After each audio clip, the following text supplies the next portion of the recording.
Hi, everybody. This is a Northerner talking to two heavy guys from Greenville and the South Carolina area that have everything going for the shag. They are really, when you talk about shag, you're talking about these two guys. And when I talk to Rick, who's Sand Flea in Greenville, North Carolina, you're South Carolina. No, you're right. He don't know North Carolina. No, you know. Greenville, South Carolina. South Carolina. No, but that's all right. No, that's cool. South Carolina, South Carolina. You can get all that, can't you? You can. Oh, sure, yeah. The Sand Flea in Greenville, South Carolina. Now you know you're really responsible for the Hall of Fame, aren't you? Yes.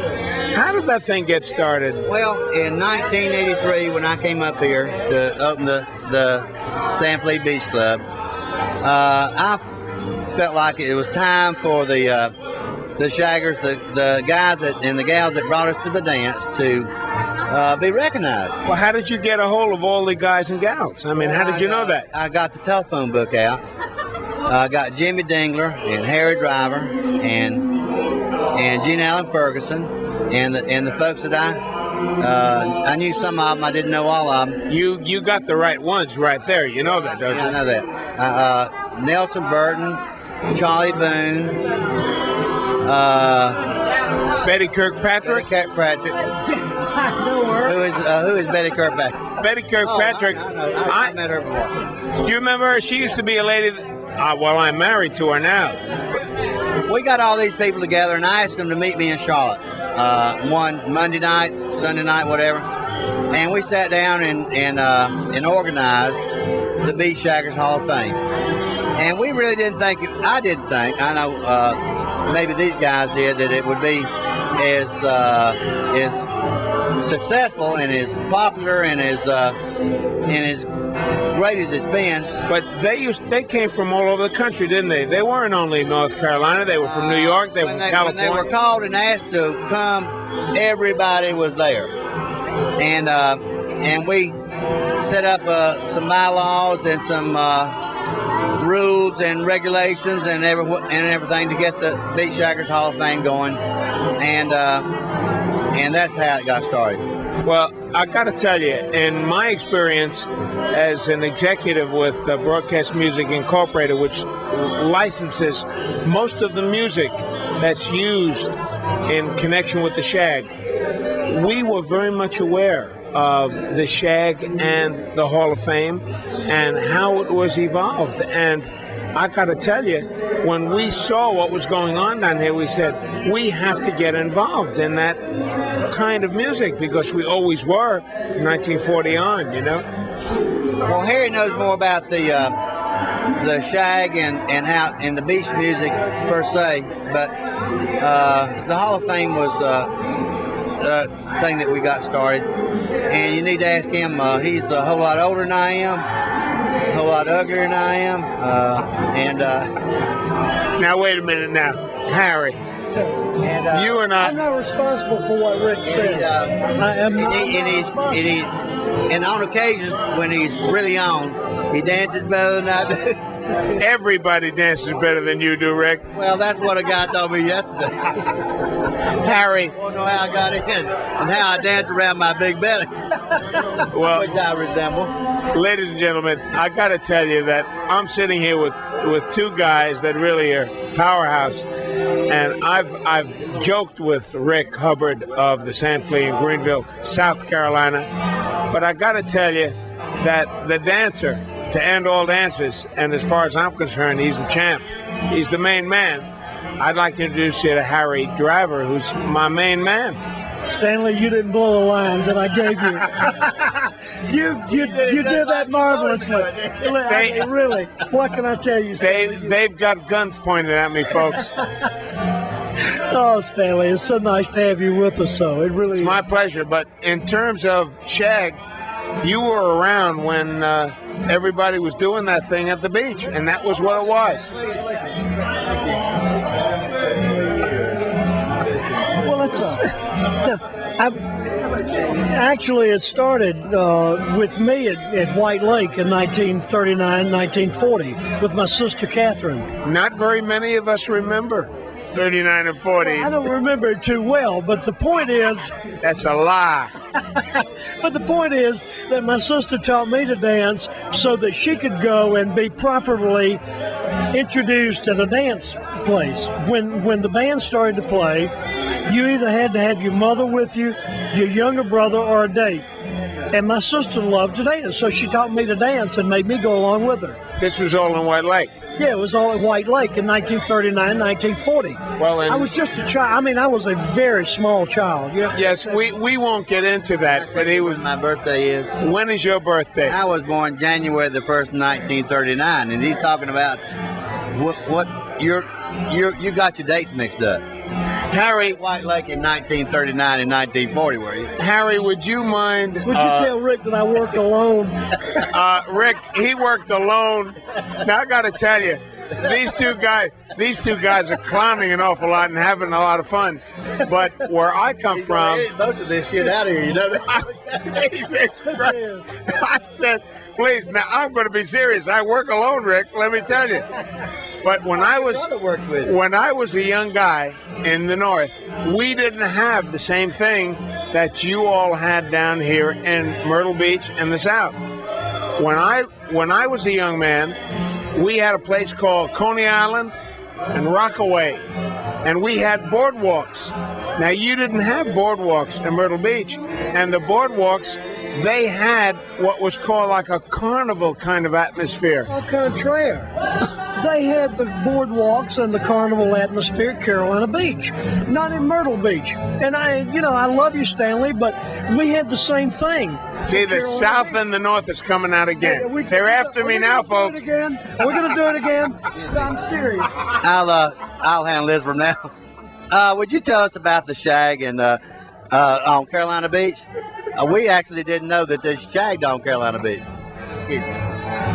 I'm sorry that he came from Wilkesboro, North Carolina. Yeah, well, you can't control those folks very much. You can't. I mean, when he moved to Gastonia, gave him a lot of credibility. He got closer to North Carolina. But nevertheless, we did have a boardwalk at Carolina Beach, and it was a total ambiance that you wouldn't believe. I was never in the northern area like you were when I was a teenager. We were at Carolina Beach, and they had the bingos, they had the beer joints, and all the people from all over the world were there because of World War II in 1944, 1943. And they had little alcoves that we would go in. They had a jukebox on the concrete floor, and we call them jump joints. And that's where I learned to dance. I really learned to dance there. My daughter, not my daughter, but my sister taught me the basics in 1939 and 1940 at White Lake. Well, Harry, actually, in 1939, 1940, most of your northern guys came down here to go to the camps down in this area, and that's when they got into Myrtle Beach. They brought the shag back to New York. They brought it back there. I agree with you wholly. The jitterbug was a dance that was done, as you know, because of your association with the Lindy. It was done, but it was done with a different count. The shag created a 360-degree pivotal turn, and when they did the pivotal turn, it created a very smooth approach to the girl and a release for the girl. And without that 360-degree pivotal turn, you are not doing the shag. You're doing the Lindy, you're doing the jitterbug, you're doing the fast dance, you're doing 1,000 dances that they call all over the United States. But it was unique in this area. Now I watched all the dancers from the ballrooms in New York, the jitterbugs with the zoot suits and the wide framed shoulders and they did 720-degree turns because they kept going around and around and around. But that wore us out. We were kind of laid back. We tried to save our energy for other things. Yeah, I got to tell you, Harry, when I married Betty Kirkpatrick, the first thing she said to me was, do you shag? And I said, are you kidding? Of course I shag. And it wasn't until I came down here that she says, come on, let's shag. And I got up and started to do what I thought was the shag, and it was Betty. She was working in New York at a record company. She was working for an A&R man called Don Costa, who was the producer of New York, New York, that very, very famous hit song, plus Paul Anka, and so many other major artists. But when I started to do the shag, it was a different shag. And Betty said, how could you do this to me? She married you. She married me. She thought you could shag. And I could shag. And I said, well, honey, this is the shag. It wasn't the southern shag, I want to tell you. It was a northern thing, and I was in a lot of trouble. Deep trouble. Deep trouble. I've got a question. I've got a question for Harry. All right. You know, everybody. I've been interviewed for the ETV program that they did, and they asked me where did the shag originate. And Chicken Hicks says it was in the black clubs in Durham, where they did the boogie walk first and all that sort of thing. People claim it was in Columbia. People claims it was on. People claims it was on Carolina Beach, Myrtle Beach, wherever. But anyway, every small town in North and South Carolina claimed the shag originated in their little town. But somebody told me the other day that the shag started because Big George Lineberry couldn't jitterbug. Now, Big George, I got to tell you, I'm from the north. I had never met a Big George Lineberry. Please. I saw a Big George Lineberry, and Big George is literally what it means. He was a big man, and he was so big that he would dance very close to the floor. He would move his feet from here to there, and it worked. And he used to be a smash because everybody basically said, well, if Big George can dance, I can dance. And everybody started to carry it. Well, Big George and Ed the Sessions would always take the floor. Every time they got on the dance floor, they took the floor. I mean, and taking the floor back in those days meant when you walked on the floor, no one else danced. I don't personally know where it started. I can tell you, and I'm living proof that my sister and 25 or 30 people that were good friends of hers were wonderful dancers. They just didn't happen to dance at Ocean Drive or Myrtle Beach, but they were dancing at White Lake. You were calling it the fast dance but actually we're doing a version of the jitterbug. We were all doing a version of the jitterbug, but what made the difference, as I said earlier, is the difference between the jitterbug and the Lindy, if you will, and the shag was the 360-degree pivotal turn. When you brought the girl in, that was the most difficult step that I ever had to learn. Okay, but let me tell you something.